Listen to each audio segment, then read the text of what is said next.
Bienvenue dans notre Senso Espresso, notre rendez-vous qui a pour but de vous donner un éclairage sur des situations de marché singulières.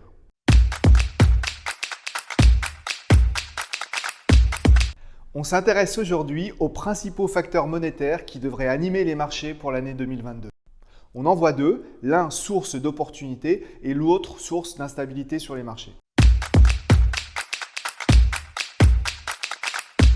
La volatilité sur les marchés pourrait provenir d'un risque d'erreur de politique monétaire aux États-Unis. En effet, il nous semble que la situation de la Réserve fédérale est d'être entre le marteau et l'enclume. L'enclume, c'est la pression provenant du consommateur américain. L'inflation est au plus haut depuis 40 ans, elle a un effet négatif sur le pouvoir d'achat des Américains, ce qui se manifeste par une confiance du consommateur en berne. Et c'est désormais un sujet politique. Le président Joe Biden clame prophétiquement à qui veut l'entendre que l'inflation est de transition, tandis que des démocrates et des républicains attaquent la crédibilité de la Réserve fédérale sur sa politique monétaire complaisante. Il est vrai qu'avec 6,8% d'inflation au mois de novembre, on est bien loin de la cible des 2%. Le marteau est le fait que la Réserve fédérale est en train de devenir l'otage des futurs chiffres liés à l'inflation.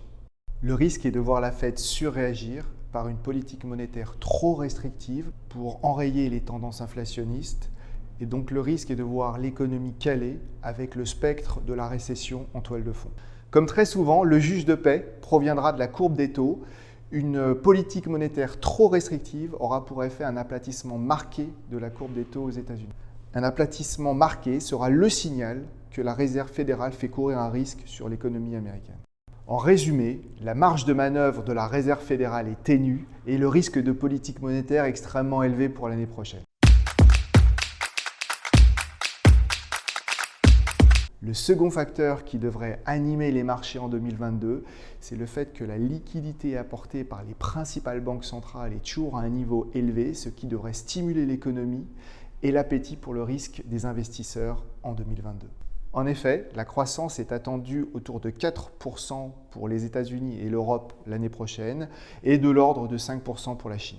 On peut s'attendre à ce que l'année 2022 nous réserve de nombreuses surprises, avec des marchés qui oscillent entre crainte d'un resserrement monétaire trop fort et opportunités provenant d'une croissance anticipée soutenue.